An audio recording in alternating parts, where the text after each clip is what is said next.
The Boston Bruins have now lost 2 games in a row and are having a very difficult time finding the back of the net.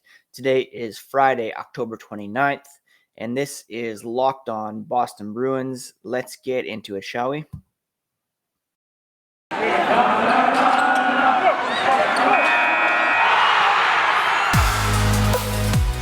You're Locked On Bruins, your daily podcast on the Boston Bruins. Part of the Locked On Podcast Network, your team every day.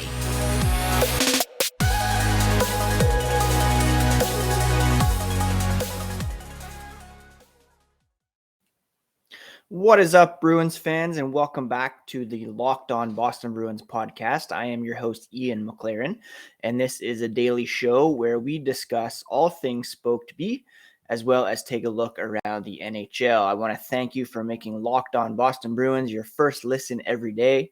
We are free and available on all platforms. So whether you're an Apple user or you have listening on Spotify, Stitcher, Pocket Cast is what I use, Google, Odyssey, whatever other option, please do subscribe. Each new episode will be automatically added to your feed for you to download, listen, and enjoy. The podcast is also on YouTube, so you can watch from the comfort of your home, enter into my home office / living room on a daily basis as I chat about our Boston Bruins. I'm a lifelong fan, been following this team for ever, and have been writing about them for about 16 years. Did it full time for a while, and now have been hosting this podcast for a couple years. And I think we're on track for our third highest download month in the history of the podcast, which is amazing. And I thank you all for contributing to those numbers. So the Boston Bruins were in Carolina last night to take on the Hurricanes, and were shut out by old friend Freddie Anderson by a score of 3-0 for their second loss in as many nights. They had a lot of opportunities. Taylor Hall had a tap in on the doorstep. The puck went wide. Jake DeBrusk had a breakaway that went wide. Jack Stanika had a chance all alone in front that was poke checked away. And things just did not go in Boston's way on this night.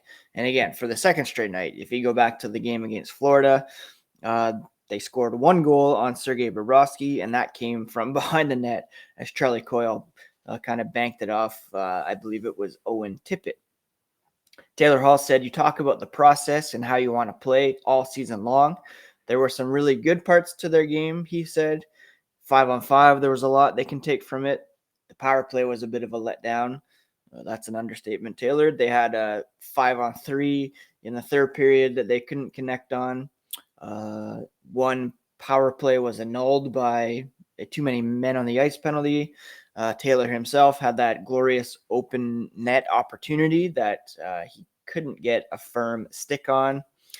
But he added there were some really good players on the ice there. You trust them over the course of the year to make plays and produce. Back to the drawing board a little bit there. Coming into a building that's hard to play against on a back-to-back, Taylor thought they controlled play pretty well at 5-on-5. And that has to be taken into consideration as well. The Bruins had played an undefeated Florida Panthers team the night before, had to travel, a bit to get to Raleigh for this one. And, he's not too far off base. If you look at the numbers, the Bruins led in shot attempts at 5-on-5. They led in shots at 5-on-5, scoring chances, slightly in high danger chances, and their expected goals at 5-on-5 was 2.4 compared to 1.82 for the Panthers. If you kick that to all situations, the Panthers connected on one of their power play opportunities. The Bruins did not. And, it's those little things that make a difference for sure, taking advantage of those opportunities. Head coach Bruce Cassidy said both their goals went in off our guys. So they had 2 own goals. The first being Tony DeAngelo, that I believe went off Brandon Carlo. And the second by Nino Niederreiter, not Niedermeyer, as Jack Edwards would like you to believe. That that was deflected past Swayman by a Bruins defender as well. And then there was the empty net goal. Cassidy added, "We kept coming against a good team, a rested team, a little different luck around the net, and it's a different outcome. A couple games in a row now that they haven't been able to generate much, so they need to look at that and see, is it tough luck or are they just doing it not well enough?" And a lot of the shots came from the perimeter again. They need to get those, quality chances. And again, 5-on-5, they did lead in terms of expected goals, just not in all situations. The power play, like I mentioned, was a big disappointment, and they went 0 for 5, including that 5-on-3 opportunity. Carolina struck once on 5 tries. The Bruins had 3 power plays in the third period, again, including that minute-long 5-on-3. They're now just 2 for 16 on the season, and they're 26th in the NHL. Brad Marchand said they're just not in sync right now. Just think they might be forcing it a little bit, where they get pucks back and maybe they're trying to rush to make the play instead of settling down. Just kind of have to calm down there, win some battles, and it starts from there. Also, Marchand believes the Bruins have to get back to winning loose pucks. Always been a power play that thrive when they win battles, get pucks back to the point, up to the net, win another battle. The PK gets tired and they capitalize. They've got to get back to doing that in his estimation. When it comes to Hall's missed opportunity, he said it's easy to say that when you see plays and you see guys open, you want to make that extra little play. But at this point in the year, you just want to get some momentum and some confidence on there. The best way to do that is to get pucks back after shots and play that way. He said he didn't know if their guy kind of whacked his stick a little bit at the end of it or if he just literally shot it out of the net. Bit of a mistake there, he admitted, but if you notice, they're a little bit tight with their sticks, gripping a little bit tight. Everyone, himself included, is feeling uber confident. That's just an easy play, easy backdoor tap in, and right now those aren't being given to us. They have a lot work to do. Keep grinding and figuring out a way to produce is how Taylor Hall assessed the overall performance of the power play. Before we get into how the Bruins fared over these past 2 games and where they go from here, let's talk for a moment about Built Bar. Built Bar is the best tasting protein bar on the market. It comes in 9 delicious flavors, and there's something for everyone. There's coconut, cherry barcia, raspberry, mint brownie, double chocolate, salted caramel, strawberry, orange, cookies and cream, and German chocolate. I recently received a box that included some blueberry muffin Built Bars that were quite delicious as well. If you haven't tried all the flavors, you can get a mixed box. Get 2 of each of the 9 by going to Built.com. Not only are the flavors great tasting, but they're also healthy too. 17 to 18 grams of protein, calories ranging from 130 to 180, 4 to 5 grams of sugar, 4 to 5 grams of net carbs. Go to Built.com right now and use promo code LOCKED15 to get 15% off your order. That's promo code LOCKED15 for 15% off at Built.com. Also want to thank you again for making Locked On Boston Bruins your first listen every day. Again, we're free and available on all podcast platforms as well as on YouTube. So please do subscribe, like, comment. I really do appreciate the interaction as well as the listenership. It really means a lot. Now, the Bruins, of course, have lost 2 games in a row. They fell to 3-3 on the season. In the context of the Atlantic Division, by way of point percentage, they sit 5th behind Florida, Buffalo, Detroit, and Tampa. Tampa is now 4-3-1. They have 9 points. The Bruins are 3 points back with 2 games in hand. If you look at the points, the Bruins are down in 6th. But again, they have games in hand on both Tampa and Toronto, 2 games there, and then a game in hand on Florida, Buffalo, and Detroit. Always important to look at point percentage that way. Goal differential, they're 6th with a -3 after losing that game. And up next is another meeting with the Florida Panthers. They will host the Panthers on Saturday, and then they'll get a bit of a break after that. We're kind of used to this by now, many days between Bruins games. They won't play until Thursday against the Detroit Red Wings. Boston, the Panthers and Hurricanes both improved to 7-0 and 6-0 respectively with the wins over the Bruins. But despite those setbacks, the Bruins believe that they held their own in both of those contests. Excuse the sip of coffee there. They're both very good teams, Marchand said. Got to give them credit. We knew they were going to be good coming in. We can play with both of them, he said. There were times within the game where they controlled it, times where the Bruins controlled both games. They just didn't capitalize on their chances. And they got a couple lucky bounces that turned the tide. There are some things they need to continue to work on and get better, and that's all you've got to do at these games, he said. There's a lot of games in a season, and they just have to take what they need to get better, work on it, and go from there. Cassidy said they lost both games, so in the big picture, you are what your record says you are. Yet, he thinks both games were winnable. A little bit of puck luck, you come away with 2 points. He loved their compete. They were ready to play. They were in for a good, solid hockey game, and they got one. Don't think they shied away from any of that. They just did not finish well. There was one lineup change for last night's game. That was Jacob Zboril subbing in for Connor Clifton. He recorded 4 hits and a shot in 15:03 of ice time. Cassidy said he didn't have a good first period, but he hasn't played. The message to him is he's not a kid. There's an opportunity to grab a spot, so get your game up to speed as it go along. He thought he did better as the game went, and they'll take a closer look at it ahead of Saturday's game against the Florida Panthers.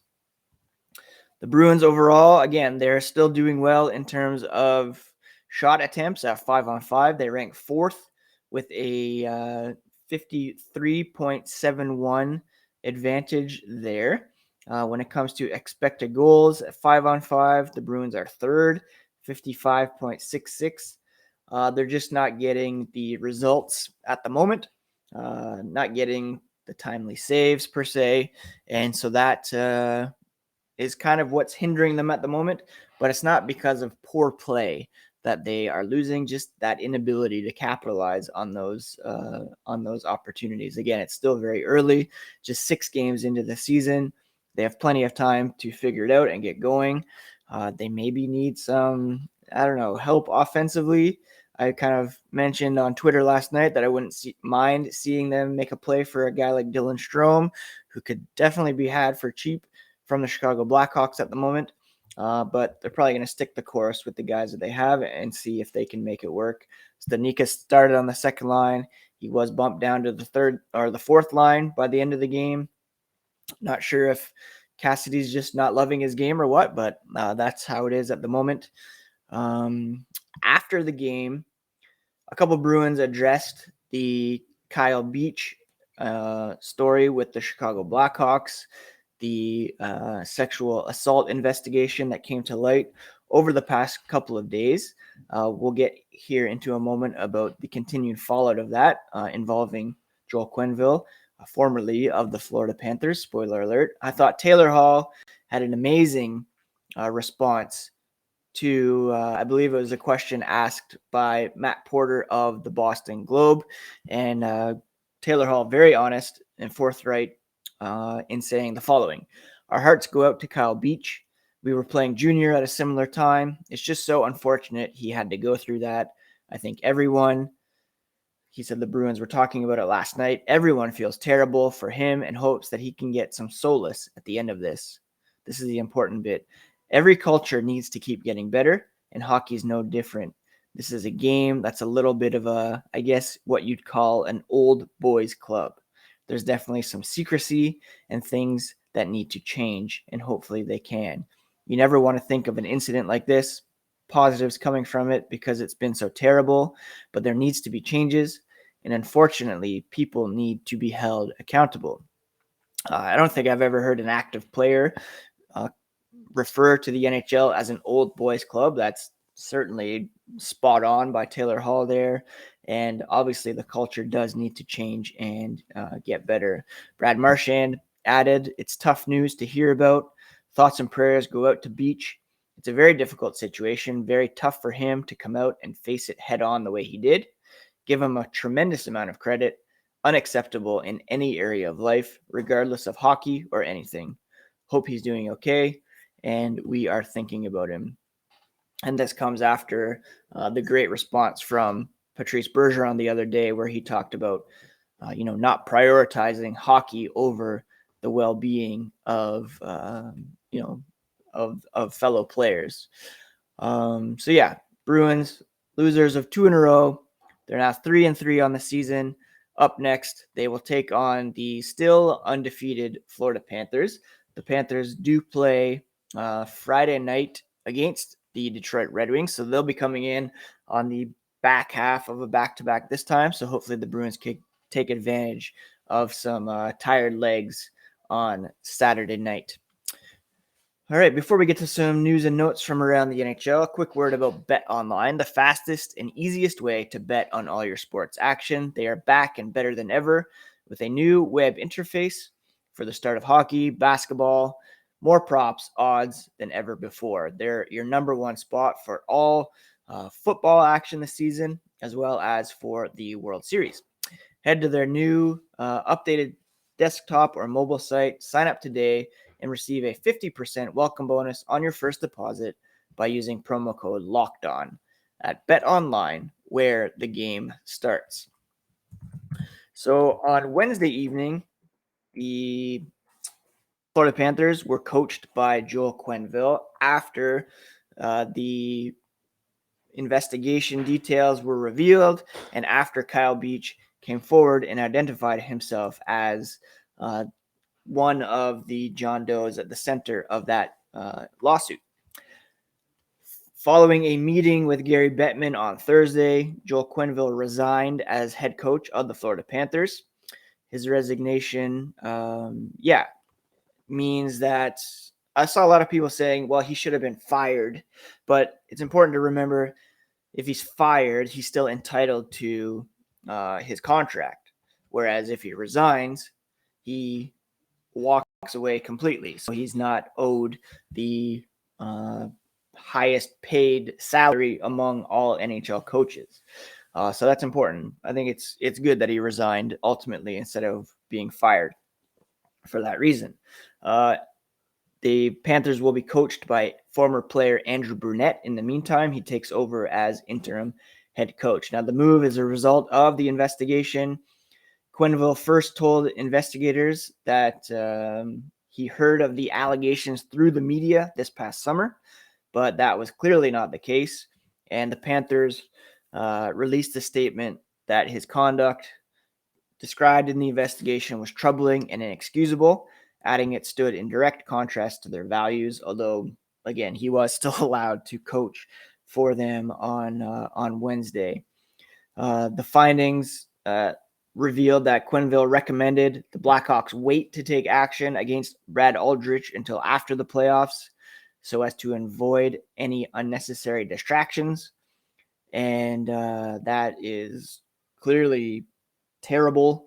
And Gary Bettman, in his statement, did leave the door open for Quenneville to coach again in the NHL, but it will have to go through the commissioner's office if that is the case. So again, Quenneville lied about knowing about it, and he said they should wait on things during the playoffs so as not to be a distraction, clearly prioritizing hockey over humanity, and that's that's obviously regrettable and disgraceful. Now, Winnipeg Jets general manager Kevin Cheveldayoff will meet with Gary Bettman in the NHL offices today. He was the assistant GM at the time, and I would assume he'll meet the same fate, although Jets ownership seems to be supportive of him, but wouldn't be surprised if he resigns at the end of the day as well. Now, Kyle Beach released a statement on Twitter expressing gratitude for the outpouring of endless love and support he's received since stepping forward to identify himself as a player allegedly sexually assaulted by Aldrich. He expresses the hope his story would bring about change to promote safety as well as the health and well-being of society as a whole. The NHL is going to implement enhanced training measures, and a third party will be employed to handle the league oversight. Any report of sexual abuse or assault is to be immediately reported to the commissioner's office. Not sure that's the way to go, considering, Taylor Hall, it's an old boys club, and things have a way of being buried, unfortunately. For the moment, Brad Aldrich still has his name on the Stanley Cup, and TSN reports it's up to the Blackhawks to file a petition to the league to have his name removed, and hopefully they do that soon. Should be noted that the Blackhawks are still actively fighting against the lawsuit filed by Beach against them. So, kind of inconsistent there, saying they're sorry, but also trying to get rid of this lawsuit. Finally, another Jack Eichel update. Darren Dreger of TSN reports trade talks regarding Eichel seemed to heat up earlier this week, but they have since cooled down. The Vegas Golden Knights were believed to be at the center of it. And that saga just continues to roll on. I think that's it for today's episode of Locked On Boston Bruins. I hope you have all had a good week. It's been a difficult week in hockey circles, to be sure. Not easy to digest all that took place with regards to Kyle Beach, the Chicago Blackhawks, having to watch, Quenneville coach against the Bruins the other night. That has had a decent resolution up to this point, I guess. And our thoughts and prayers, like Brad Marchand said, continue to go out to Kyle Beach, standing by him, believing him, and hope that he continues to find support and peace from all this and can move on. In terms of the weekend, you may have heard some background noise. It's a PDD around here, so the boys are around. We are, got some hockey going on, watching the Bruins game tomorrow night, and catching up on some shows, doing some yard work perhaps to get the leaves ready for the fall. I hope you all have a nice, peaceful weekend, and that we can enjoy a Bruins win tomorrow night. Not fun to watch this team over the past couple nights, to be sure. Thank you again for making Locked On Bruins your first listen of the day. Go ahead now and make Locked On Fantasy Hockey your second listen. Scott Cullen always has some great advice and tips over there. And we will be back on Monday with another episode of Locked On Boston Bruins, part of the Locked On Podcast Network. You can subscribe on YouTube, be some bonus video content on there, maybe a quick recap following the Panthers game on Saturday. And then we'll be back on Monday to talk about your team every single day here on the Locked On Podcast Network. Take care, friends.